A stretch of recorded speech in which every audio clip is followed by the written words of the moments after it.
An elderly man was abandoned in a nursing home by his daughters, who were interested in the inheritance. When the will was read, the daughters were shocked to discover what they had inherited. In the luxurious Thompson mansion in Newport, the afternoon sun streamed through the tall windows, illuminating a scene far from harmonious. Walter Thompson, a 78-year-old man with gray hair and tired eyes, sat in his favorite armchair, surrounded by his 3 daughters. What should have been a peaceful family gathering had turned into a heated argument about money.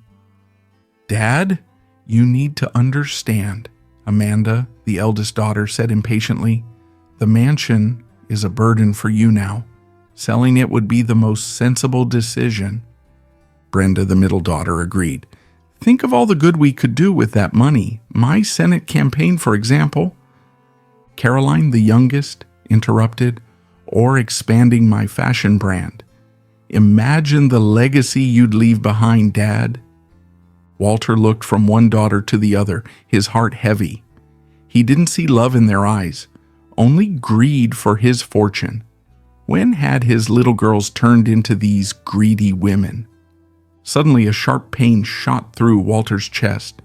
He tried to speak, but no words came out. His vision blurred, and he felt his body slip from the chair. "Dad!"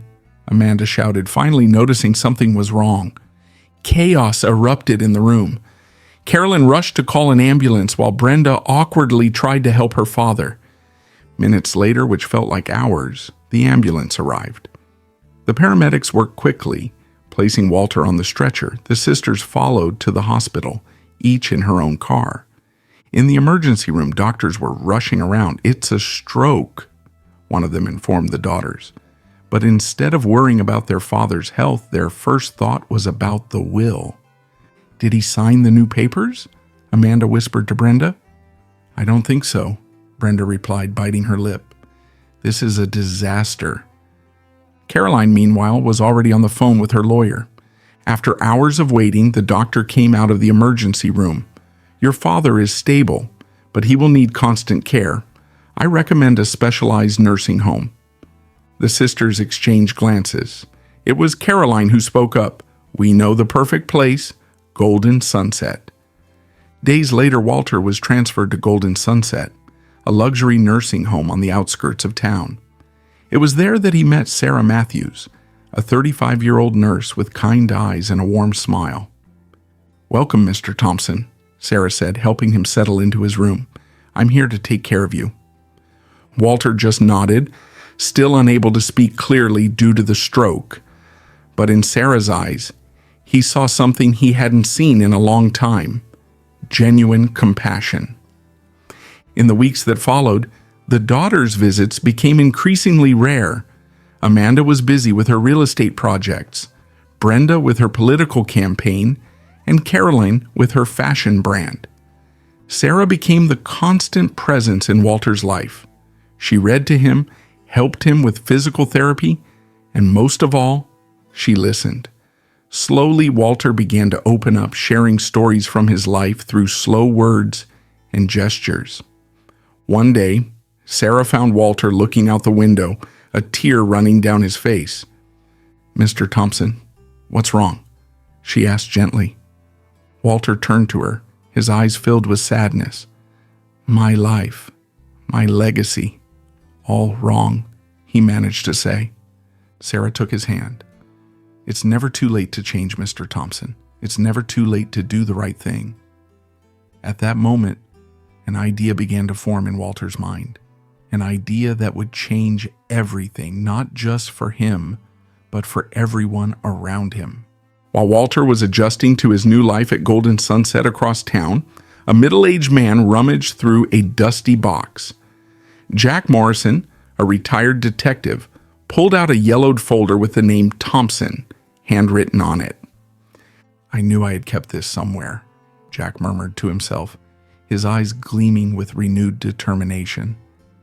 Jack had always suspected there was something off about Walter Thompson's business dealings. Now, with the news of the real estate tycoon's stroke circulating around town, he felt it was time to reopen his private investigation. At Golden Sunset, Sarah continued her daily care routine for Walter. She noticed that, despite his physical improvement, he seemed increasingly pensive and melancholic. "Mr. Thompson," Sarah suggested one day, "have you ever thought about writing your memoirs? Many patients find it helps with the recovery process." Walter looked at her, considering the idea. After a moment, he slowly nodded. In the weeks that followed, Walter began dictating his memoirs to Sarah. At first, they were light-hearted stories about his childhood and the early days of his career, but gradually, darker revelations began to surface. "I wasn't a good man, Sarah," Walter confessed one day, his voice trembling. "I did things I'm not proud of." Sarah listened intently without judgment as Walter spoke of shady business deals, bribes, and decisions that had harmed many people over the years. One sunny afternoon, Sarah was pushing Walter's wheelchair through the nursing home gardens when a young man approached them. "Hey, Sarah," the young man greeted with a warm smile. "Kevin, what a surprise to see you here," Sarah responded, her cheeks blushing slightly. Kevin was Jack Morrison's son and worked as an architect for Amanda, Walter's eldest daughter. He and Sarah had crossed paths a few times at the nursing home, and a mutual attraction was growing between them. "I was in the area and thought I'd stop by to see how things were," Kevin explained, giving Walter a gentle look. As the three of them chatted, Walter observed the interaction between Sarah and Kevin. There was a clear chemistry between them, and it brought a rare smile to the elderly man's face. Elsewhere, at the Thompson mansion, the three sisters gathered to discuss the latest developments. "Have you heard what the staff at the nursing home are saying?" Amanda asked, her voice laced with concern. "Apparently, Dad is writing his memoirs." Brenda turned pale. "Memoirs? That can't be good." Not Caroline, who had been staring out the window, turned to face her sisters. "What exactly do you think he's going to reveal?" "You know perfectly well, Caroline," Amanda retorted. "If he talks about, well, you know me, we can kiss the inheritance, the reputation, everything goodbye." Caroline frowned, a flicker of doubt crossing her eyes. "But what if this is good for him? Maybe it's a way for him to make peace with the past." Amanda and Brenda stared at Caroline as if she had grown a second head. "Since when do you care about Dad's feelings?" Brenda asked, incredulous. Caroline shrugged, suddenly feeling uncomfortable. "I'm just thinking out loud." Back at the nursing home, Walter finished another dictation session with Sarah. He looked at the nurse who had become his confidant. "Sarah," he said, his voice heavy with emotion, "thank you for listening, for not judging me." Sarah smiled gently. "We all make mistakes, Mr. Thompson. What matters is what we do to make them right." Walter nodded, deep in thought. Sarah's words echoed in his mind, fueling an idea that had been growing inside him, an idea that could change everything. The tension in the director's office at Golden Sunset was palpable. Caroline Thompson, dressed in a designer suit and high heels, tapped her foot impatiently as the director stared at her, dumbfounded. "Miss Thompson," he said, nervously adjusting his glasses, "we simply can't stop your father from writing his memoirs. That would be unethical and illegal." Caroline leaned over the desk, her eyes blazing. "Listen carefully," she hissed. "If these writing sessions don't stop immediately, I'll sue this place until there's not even a doormat left. Got it?" The director swallowed hard, but stood his ground. "I'm sorry, but we can't comply with your request." Frustrated, Caroline stormed out. In the hallway, her phone rang. It was Amanda. "The doctor called." Amanda's voice sounded worried. "Dad's blood pressure is out of control. They think it could be another stroke." Caroline's heart raced, not out of concern for her father, but for what this could mean for the inheritance. "I'm on my way," she replied, rushing to the elevator. In Walter's room, Sarah monitored his vital signs with concern. Walter, pale and gasping for breath, gripped her hand. "Sarah," he whispered, "I need to see George Hawkins, my lawyer." Sarah hesitated. "Mr. Thompson, you need to rest." Walter squeezed her hand with surprising strength. "Please, Sarah, it's important." Seeing the determination in his eyes, Sarah nodded. Quietly, she made the call. Hours later, after his daughters had left following a tense visit, George Hawkins slipped into Walter's room. The elderly lawyer, a longtime friend of Walter's, listened closely as his client explained his intentions. "Are you sure about this, Walter?" George asked, raising his eyebrows. Walter nodded. "More than ever, George. It's time to do the right thing." Meanwhile, in his makeshift office, Jack Morrison pored over old documents with growing excitement. "I knew it," he muttered, holding up a yellowed piece of paper. "Tax fraud, right here." Without wasting time, Jack contacted a journalist he knew. Within hours, the first headlines about financial irregularities in the Thompson empire began circulating online. Kevin was in Amanda's office when the news broke. He watched his boss panic, yelling into the phone at her press advisors. A storm of emotions flooded him. On one hand, he felt loyal to Amanda. She had given him a unique opportunity, trusting him more than any other employee. His professional success owed much to her. On the other hand, there was Sarah. His heart raced just thinking about her. Though his love for her was still almost secret, Kevin knew Sarah wouldn't approve of any attempt to cover up the truth. And then there was his father, Jack. Kevin knew it was him who had leaked the news, though Amanda had no idea. His respect for his father's hard work and integrity weighed heavily on his conscience. "Kevin," Amanda shouted, snapping him out of his thoughts. "I need you to call all our contacts. We have to bury this." Kevin swallowed hard, the inner conflict written all over his face. Professional loyalty, budding love, or family integrity. The decision he made now could change everything. At Golden Sunset, Caroline returned later, this time not to threaten, but to talk to Sarah. She found the nurse in the garden. "How is he?" Caroline asked, her voice softer than usual. Sarah looked at her in surprise. "Stable for now. Do you want to see him?" Caroline shook her head, sitting down on a nearby bench. To her own surprise, she began to talk. "You know, I wasn't always like this," she said, looking out at the horizon. "There was a time when I actually cared.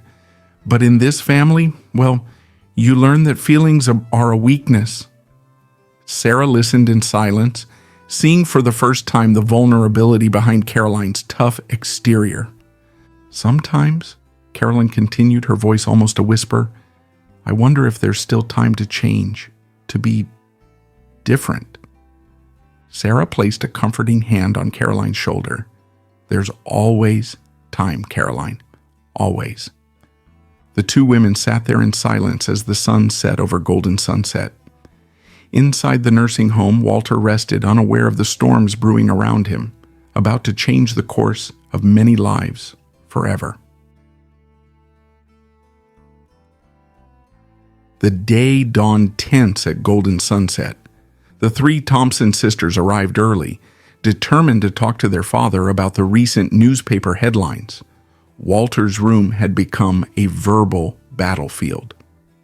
"Dad, you need to deny these accusations," Amanda demanded, her sharp voice echoing off the walls. Brenda, anxious, agreed. "My campaign is at risk. You can't stay silent." Caroline, recalling her conversation with Sarah, remained quiet, watching her father with a conflicted expression. Walter, tired and pale, tried to respond, but his daughters kept interrupting him. The pressure mounted with every passing second. Suddenly, Walter clutched his chest, his face twisted in pain. "Sarah," he managed to murmur before collapsing onto the bed. Chaos erupted. Sarah rushed into the room, screaming for help. The sisters, panicking, backed away. "Heart attack," Sarah informed the doctors, who arrived in a hurry. "Get the emergency room ready." As the medical team frantically worked to stabilize Walter, the three sisters found themselves in the hallway, dazed. "The documents," Amanda suddenly said. "We need to make sure everything is in order in case. She didn't finish the sentence, but they all understood.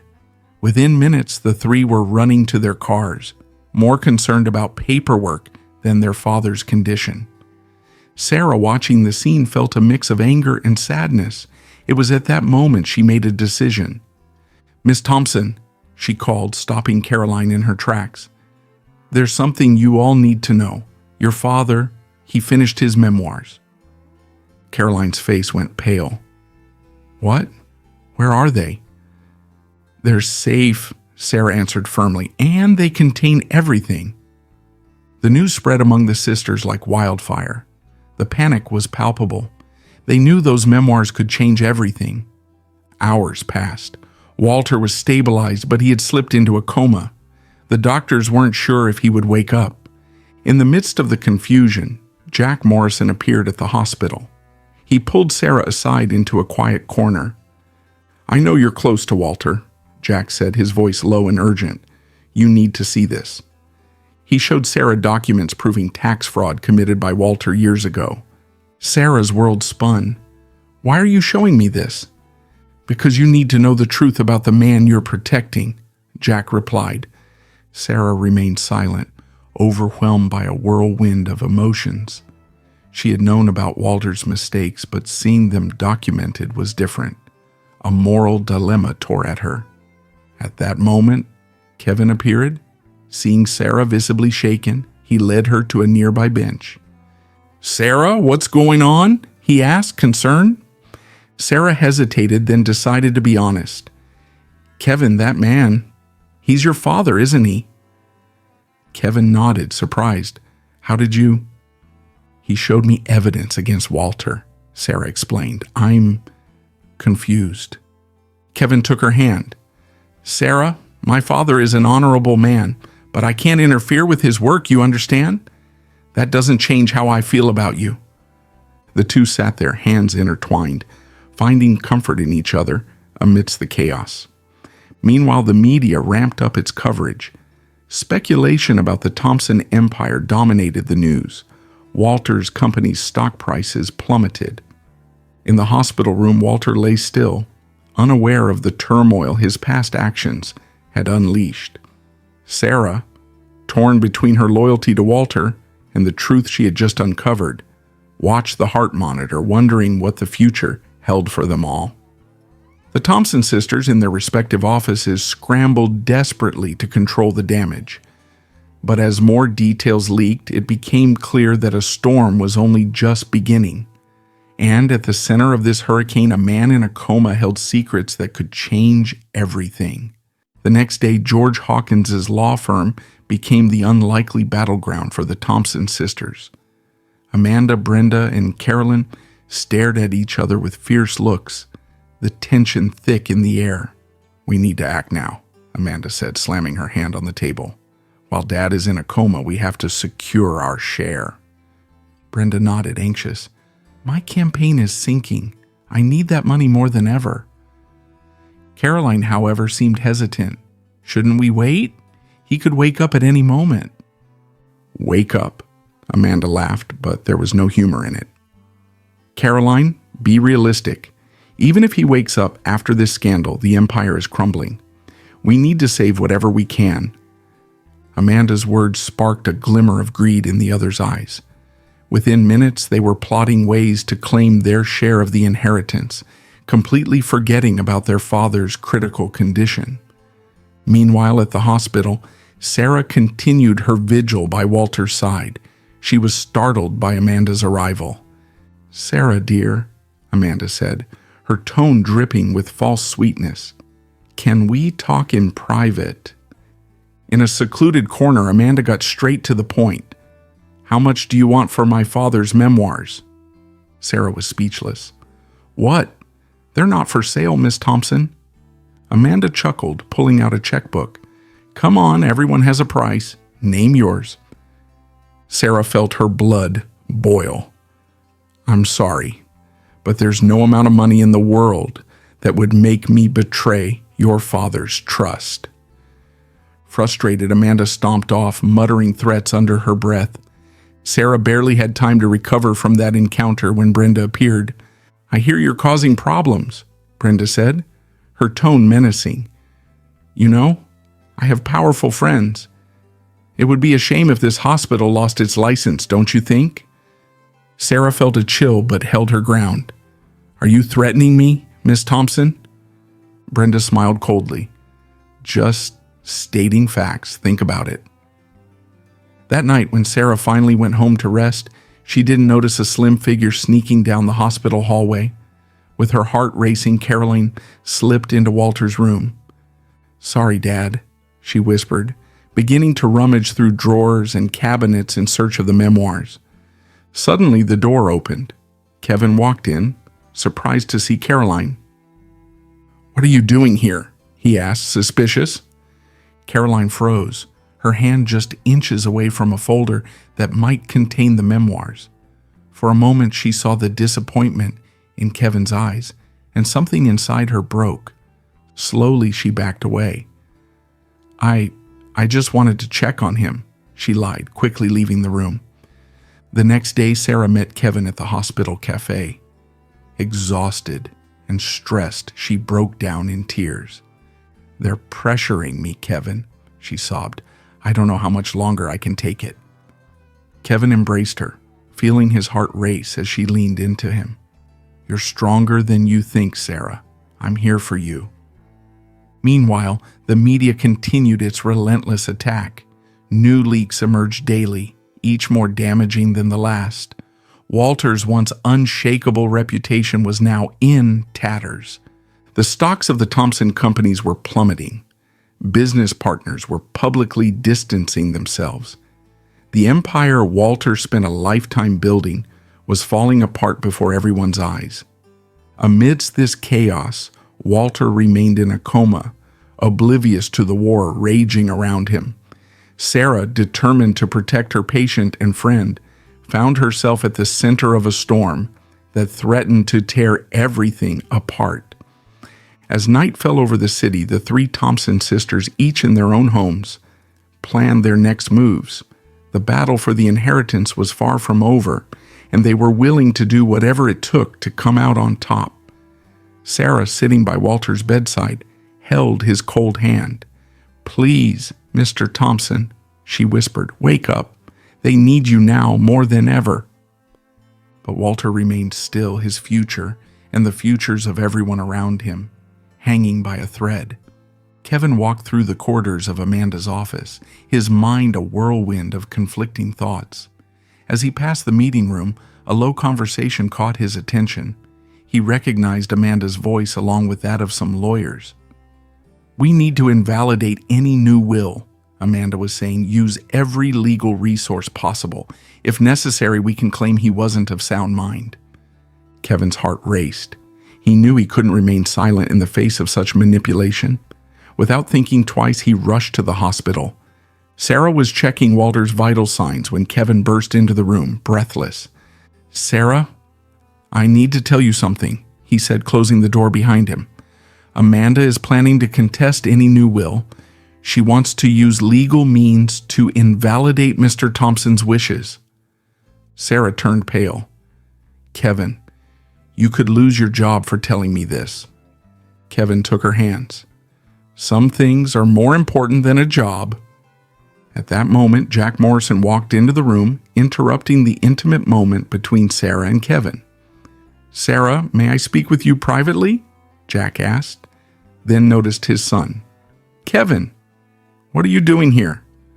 Kevin straightened up, visibly uncomfortable. "Hi, Dad. I came to check on Mr. Thompson." Jack cast a suspicious glance between his son and Sarah, clearly sensing there was more to the story. "I see," he said slowly. "Well, I need to speak with Sarah privately. We can talk later, son." Kevin nodded, casting a last worried look at Sarah before reluctantly leaving her and Jack alone. "I've uncovered more about Walter's past," Jack began, pulling some papers from his briefcase. He didn't just commit tax fraud, he also bribed politicians and judges. Sarah listened carefully, her face a mask of neutrality. Inside, she already knew many of these details through Walter's memories, but she kept her professional silence. "Jack," she said softly, "I appreciate your concern, but my duty is to care for Mr. Thompson, not to judge him." Jack frowned, clearly frustrated by Sarah's lack of reaction. He didn't know that deep down, she only wished for peace for Walter and herself, longing to return to her quiet routine at work. As Jack left, Sarah looked at Walter, her mind a storm of conflicting emotions. Suddenly, Walter's eyes opened. "Sarah," he whispered, his voice hoarse. "Mr. Thompson," Sarah exclaimed, rushing to call the doctors. In the following hours, the hospital turned into a frenzy of activity. His daughters were notified, the media gathered outside, and the doctors ran a series of tests. To everyone's surprise, Walter not only woke up, but seemed determined. "I want to make an announcement," he told George Hawkins, who had arrived in a hurry. "A public reading of my will and my memories." The news spread like wildfire. The three Thompson sisters panicked. "We can't let this happen," Amanda declared, already on the phone with her lawyers. Brenda agreed, planning to use her political connections to try to stop the event. Carolyn, however, remained silent. Her father's words echoed in her mind. A public reading. What could he reveal? What had they become? While her sisters schemed, Caroline stepped away, finding a quiet corner in the hospital garden. She looked at her well-manicured hands, at her diamond ring, and suddenly, everything felt empty. "What have we become?" she murmured to herself. "Are we really this selfish and materialistic?" Meanwhile, Walter's empire continued to crumble. Business partners issued public statements distancing themselves from him. The Thompson Company's stock hit new lows with each passing hour. In the hospital room, Walter watched the activity around him with surprising calm. Sarah, by his side, couldn't help but admire his determination. "Are you ready for this, Mr. Thompson?" she asked gently. Walter nodded, a faint smile on his lips. "More than ever, Sarah. It's time to settle the accounts with the past and the future." As night fell over the city, everyone prepared for what promised to be one of the most dramatic days in the Thompson family's history. Long-buried truths were about to come to light, and no one knew for sure who would survive the coming storm. The ballroom at the Grand Plaza Hotel was buzzing with activity. Staff members rushed around, adjusting microphones and checking cameras. The tension in the air was palpable. In the makeshift dressing room, Walter Thompson was adjusting his tie with trembling hands. Sarah, standing beside him, handed him a glass of water. "Are you sure about this, Mr. Thompson?" she asked gently. Walter nodded, his eyes gleaming with determination.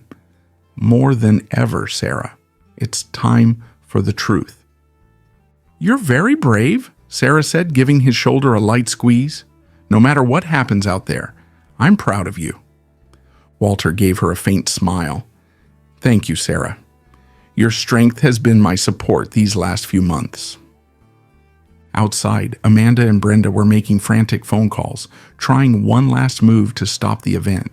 "No, you don't understand," Amanda hissed into the phone. "I need an injunction now. My father is not mentally fit to do this." Brenda, on the other hand, was using a different approach. "Senator, please, you need to intervene. Think of the scandal, the negative media coverage." Meanwhile, Caroline sat alone, her eyes fixed on an old family photo she held in her wallet. She traced the outline of her father's face, remembering simpler times. The national media crowded the entrance. Reporters from every major network fought for a good angle, their voices blending into a rising hum. "Is it true that Walter Thompson is going to confess to crimes?" shouted one reporter. "There are rumors of a new will. Can you confirm that?" another asked. Finally, the doors opened. Walter, supported by a cane and with Sarah by his side, walked slowly toward the podium. The silence that fell over the room was deafening. Walter cleared his throat, adjusted the microphone, and began. My name is Walter Thompson, and this is the story of my life. Not the one you know, but the truth I've hidden for decades. He opened a worn notebook and started to read. 1978, my first major deal. I bribed an inspector to overlook structural flaws in one of my buildings. Weeks later, a worker died in an accident. His name was John Park. He was 23 years old, and he had a newborn daughter. A shocked murmur rippled through the audience. Carolyn covered her mouth with her hands, tears welling up in her eyes.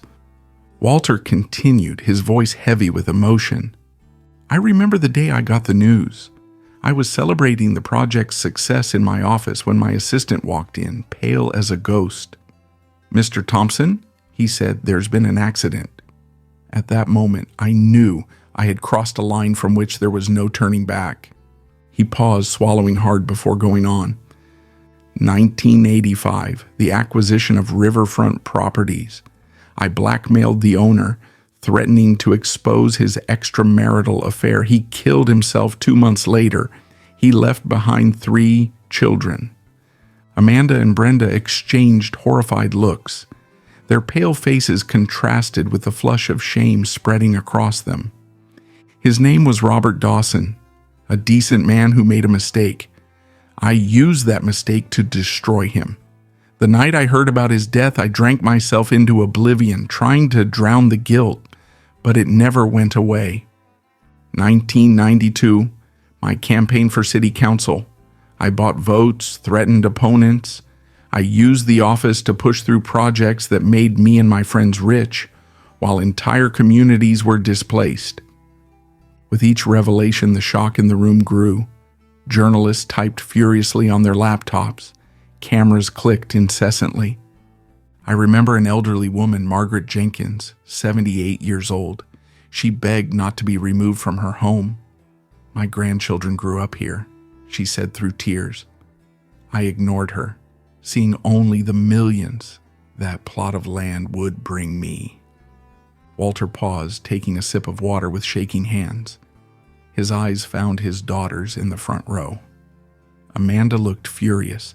Brenda was in shock, but it was the look of disappointment and sadness in Caroline's eyes that hit him like a punch to the gut.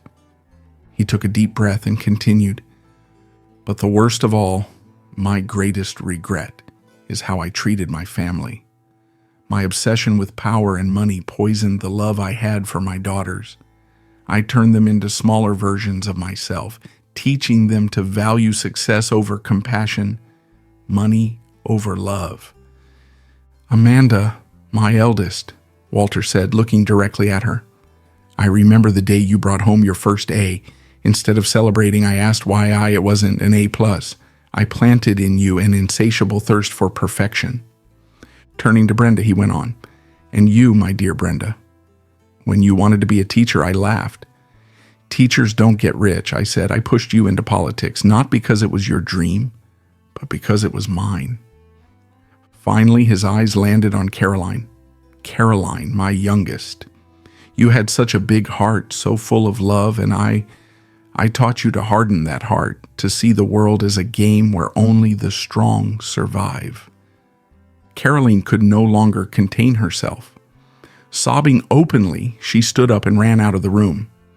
Amanda made a move to follow her, but Brenda held her back, both of them frozen by the magnitude of the revelations.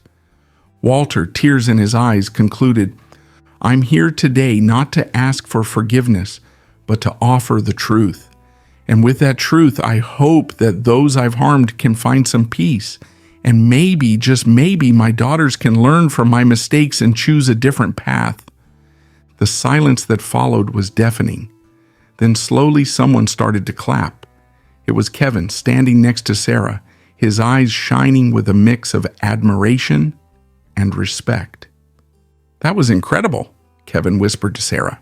Your father is a brave man. Sarah nodded, tears in her eyes. He trusted me, Kevin. All these stories, he told me everything. And now finally he can find peace. Kevin took Sarah's hand, squeezing it gently. You were brave too, Sarah, standing by him, supporting him. I'm proud of you. The applause spread hesitantly through the room. Walter, exhausted, was supported by Sarah, who gently guided him back to his seat. As the media erupted in a frenzy of questions and camera flashes, Caroline stood in the hotel gardens, breathing in the cool night air. She looked up at the starry sky, feeling as if she were seeing the world with new eyes for the first time. Dad, she murmured to herself, why did it take you so long to tell us the truth? Inside the ballroom, Amanda and Brenda remained seated, stunned. The empire they had coveted so much suddenly felt like it was built on quicksand. What do we do now? Brenda whispered to Amanda, her voice trembling. Amanda, still in shock, just shook her head. I don't know. Everything has changed. As the night wore on, the world began to digest Walter Thompson's shocking revelations, and for everyone involved, it became clear that nothing would ever be the same again. The truth, as painful as it was, had finally come to light, leaving in its wake an uncertain but potentially redemptive path. The silence following Walter's revelations was broken by the sound of the door opening. Caroline entered, her eyes red, but with a surprising calm on her face. She walked up to her father and, to everyone's astonishment, took his hand. Walter, visibly moved, squeezed his daughter's hand before turning to George Hawkins, his lawyer. George, please proceed with the reading of the will. George cleared his throat, unfolding an official document. I, Walter Thompson, in full possession of my mental faculties, declare this to be my last will and testament. The room held its breath. Amanda leaned forward, her eyes gleaming with anticipation. Brenda nervously bit her lip. Firstly, George continued, I'm establishing the Thompson Foundation for Reparation and Social Justice. This foundation will receive 80% of my entire fortune. A murmur of shock rippled through the room. Amanda shot to her feet. This is absurd. He's not in his right mind. George ignored the interruption. This foundation will aim to repair the damage caused by my past actions, focusing on 1. Support for the families of victims of accidents in my businesses. 2. Revitalizing the communities affected by my real estate projects. 3. Scholarships for low-income youth. Brenda, pale and trembling, began to hyperventilate. No. You can't do this, Dad. I need that money, my campaign, my life. She collapsed to her knees, sobbing uncontrollably, revealing years of financial and emotional dependence. Caroline, surprisingly, remained calm. She looked at her father, a mixture of sadness and understanding in her eyes. George continued, To each of my daughters I leave a modest house and a lifetime allowance, conditioned on their active participation in the Foundation's projects for at least 5 years. Amanda screamed in fury, This is unacceptable. I will contest this will. You'll regret this, Dad.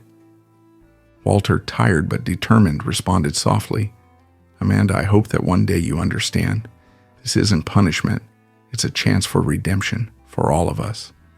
George went on, Sarah Matthews will be named Executive Director of the Foundation in recognition of her integrity and compassion. Sarah was stunned, tears welling up in her eyes. Kevin, by her side, squeezed her hand, proud. Jack Morrison, who had been observing from a corner, couldn't help but feel a mix of admiration and suspicion. His detective instinct still questioned Walter's true motives. Finally, George concluded, I am establishing a separate fund to investigate and compensate any other victims of my actions who may come forward in the future. The room erupted into a frenzy of reactions. Reporters shouted questions. Cameras flashed incessantly. Some applauded Walter's decision while others criticized it as an act of excessive self-punishment. Caroline approached her father. "Why, Dad?" she asked softly. Walter looked into his daughter's eyes. "Because it's time to fix what we've broken, sweetheart. Not just the world out there, but our family, too." Amanda, furious, was yelling at her lawyers, demanding they contest the will immediately. Brenda was being attended to by paramedics, still in shock. Sarah, still processing the enormity of her new responsibility, turned to Kevin. "What do you think of all this?" Kevin smiled gently. "I think your dad chose the right person to lead this foundation, and I'll be by your side if you want me." Walter watched everything with a mix of sadness and hope. He knew the road ahead would be tough, but for the first time in decades, he felt like he was doing the right thing. As the night wore on, news of Walter Thompson's will spread like wildfire. On social media, in the streets, in bars, everyone had an opinion. Some called him a saint, others a madman. But for Walter, sitting in his chair, exhausted but at peace, none of that mattered. He looked at Caroline, the only daughter who had stayed by his side, and saw a glimmer of hope for the future. A future that, for the first time in a long time, wasn't defined by money or power, but by redemption and love. The days following the reading of Walter Thompson's will were a whirlwind of emotions and frantic actions. The Thompson mansion, once a symbol of power and wealth, now felt like a besieged fortress. Amanda, with deep circles under her eyes and disheveled hair, shouted on the phone with her army of lawyers. "I don't care how, invalidate that will. Use temporary insanity, coercion, anything." On the other side of the house, Brenda had locked herself in her room, refusing to come out or talk to anyone. The occasional sounds of breaking objects and muffled sobs were the only signs of her presence. Caroline, however, surprised everyone. She was seen leaving the mansion early, heading to the hospital where Sarah worked. "Sarah," Caroline said hesitantly, meeting the nurse in the hospital cafe. "Can I talk to you?" Sarah nodded, curious. "Of course, Caroline. What's going on?" I don't know who I am anymore," Caroline confessed, tears in her eyes. "My whole life was built around my father's money and status. Now, I don't know what to do." Sarah listened patiently, offering comforting words and practical advice. "Maybe it's time to figure out who you really are, Caroline, without anyone's expectations." Meanwhile, Kevin was facing his own battles. Amanda had publicly fired him, accusing him of betrayal. But instead of feeling defeated, he felt free. "I have no regrets," Kevin told Sarah that night as they walked hand in hand through the park. "Doing the right thing is worth more than any job." Sarah smiled, squeezing his hand. "I'm proud of you, Kevin, and a little scared by all of this." "We'll face it together," Kevin promised, sealing the pledge with a tender kiss. Walter, on the other hand, was dealing with the legal consequences of his confessions. FBI investigators were seen going in and out of his office daily. Old friends and business partners avoided him like he had a contagious disease. One particularly tough afternoon, Walter received a visit from Jack Morrison. "I'm not here as an investigator today," Jack said, sitting down heavily.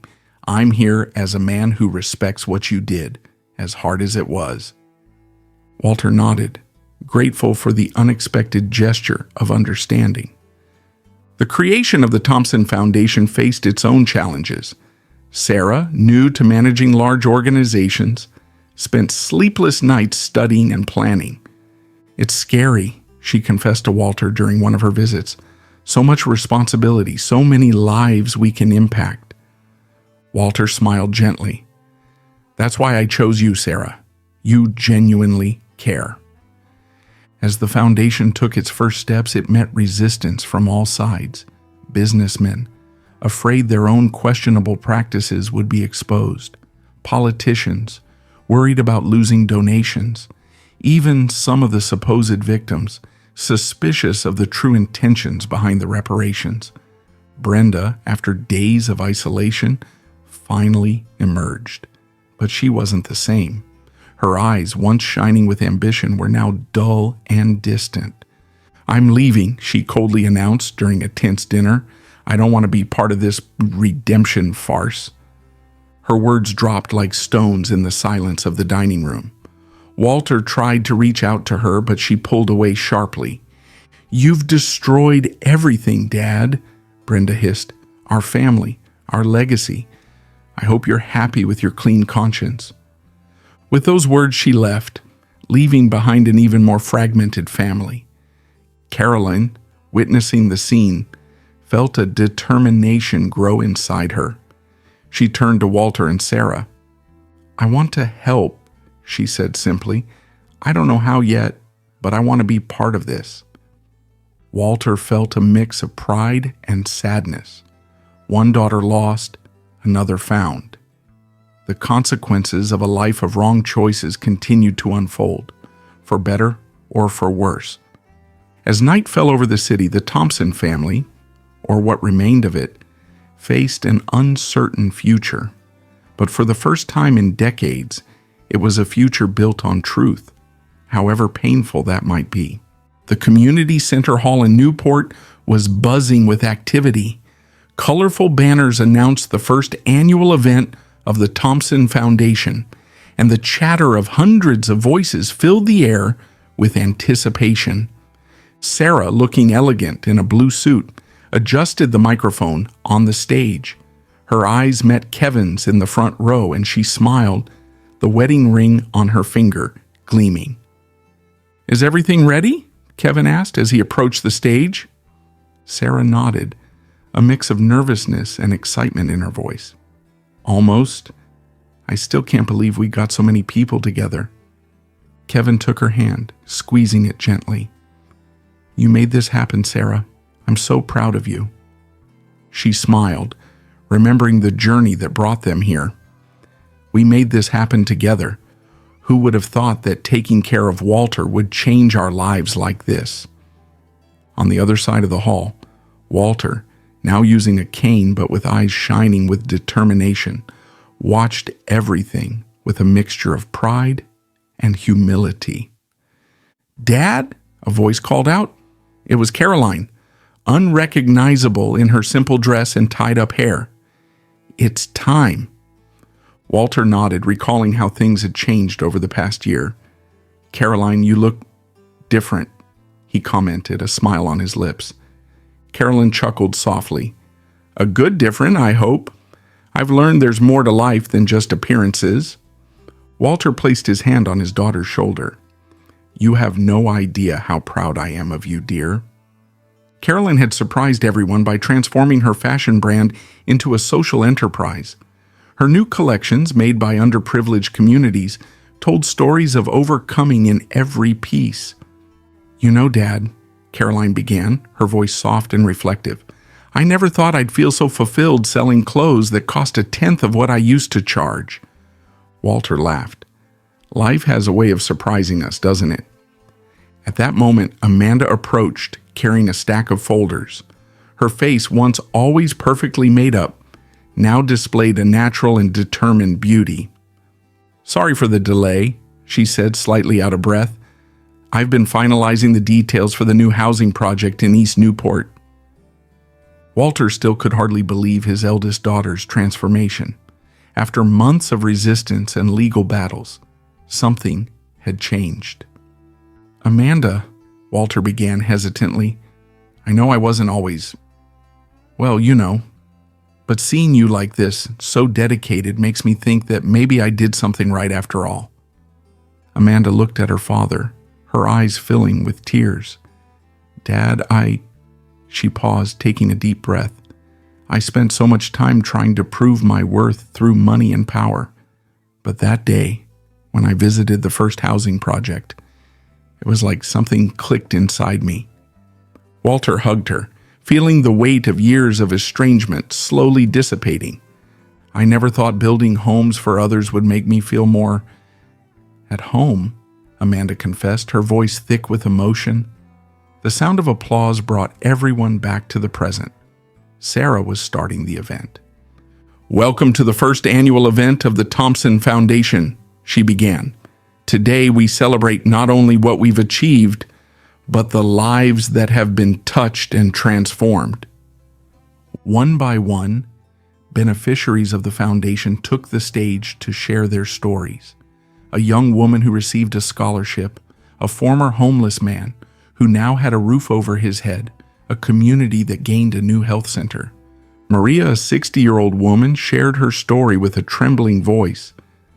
"I lived on the streets for 15 years. I thought I would die there. But the Thompson Foundation didn't just give me a roof. It gave me my dignity back."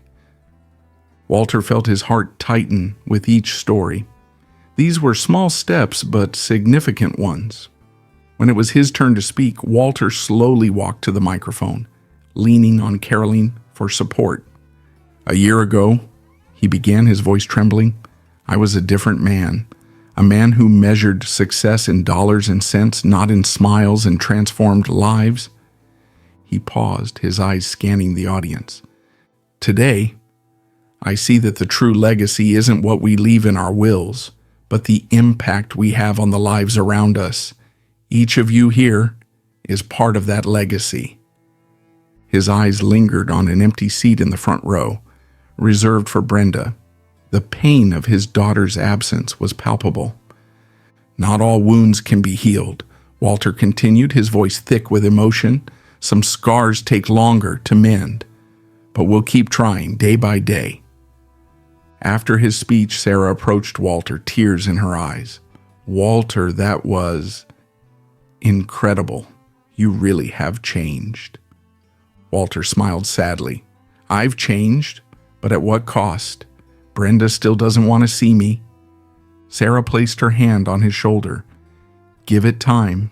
She'll come around when she's ready." After the event, the family gathered on Newport Beach. The sun was setting, painting the sky with shades of orange and pink. Sarah and Kevin walked hand in hand along the water's edge.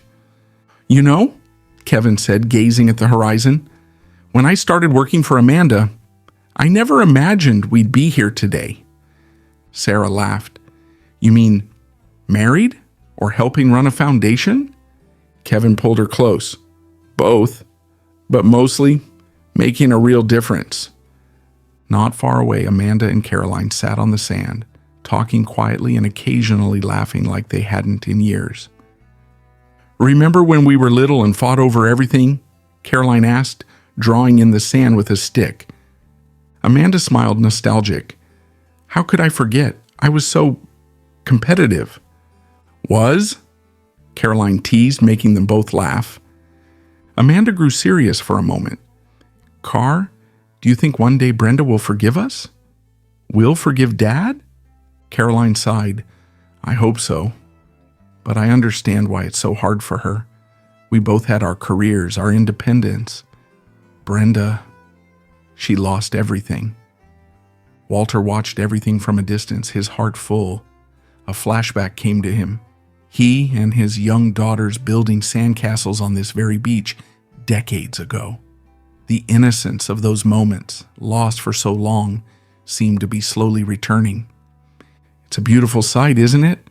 a voice said beside him. It was Tom Morrison, a friend Walter had made during his journey of transformation. Walter nodded. "More than I deserve, for sure." Tom smiled slightly. "Maybe, but it's a start." The two men stood in silence, watching the waves. "You know," Walter finally said, "I still hope that one day Brenda will join us here." Tom placed a hand on Walter's shoulder. "Time heals many things. Who knows?"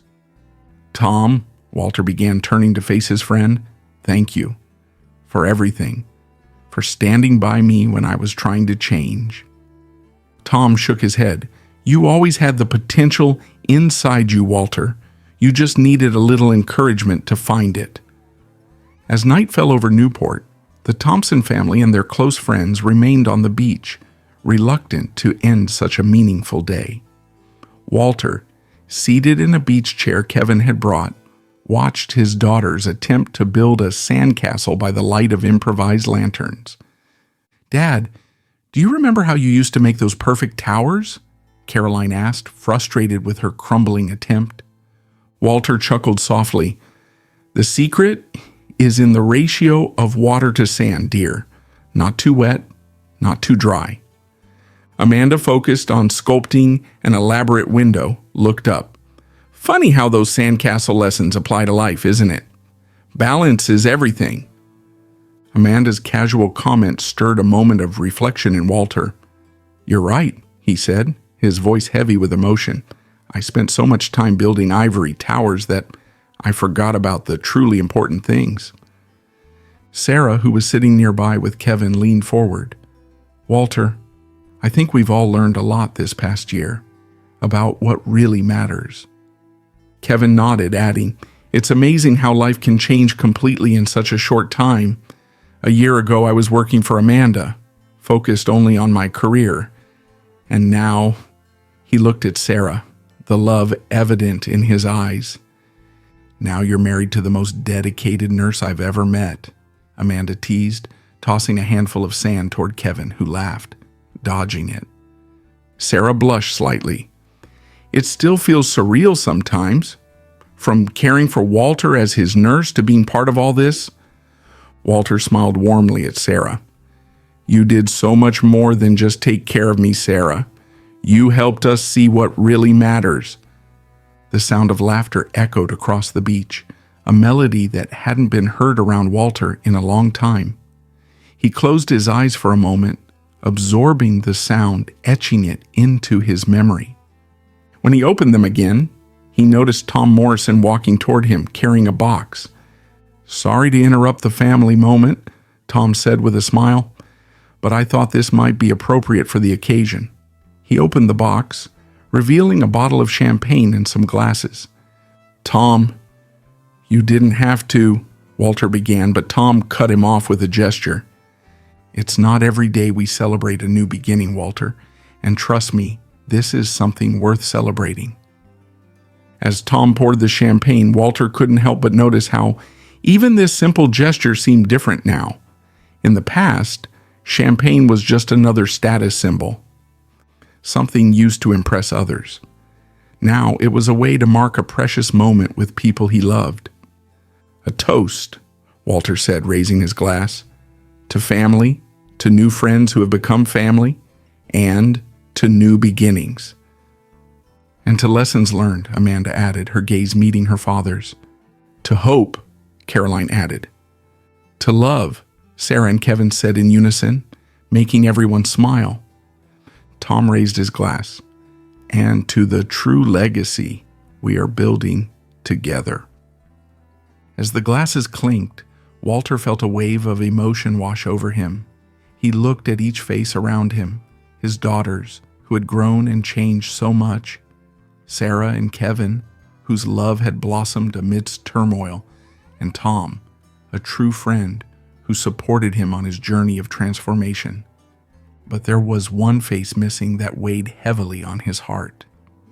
"I wish Brenda were here," Walter said quietly, almost to himself. Amanda, who was sitting closest to him, heard her father's comment. She placed her hand on his shoulder. "Dad, I have something to tell you." Walter looked at her, curious. "I spoke to Brenda last week," Amanda revealed, her voice trembling. "It was a hard conversation, but she asked about you, about the foundation." Walter's heart raced. "And what did you tell her?" Amanda smiled softly. "The truth, that you've changed, that all of us have changed, and that we miss her." Walter felt tears welling up in his eyes. "Do you think one day—" "Give it time, Dad," Carolyn interjected, having come closer to listen to the conversation. "Brenda needs to take her own journey. But the fact that she asked, that's a start." Walter nodded, discreetly wiping away a tear. He looked out at the ocean again, the waves gently crashing onto the shore. The sound was soothing, reminding him that even the strongest tides eventually calm. You know, he said, turning back to his family and friends gathered around, I spent most of my life thinking that a legacy was something you left behind, something tangible like money or property. He paused, searching for the right words.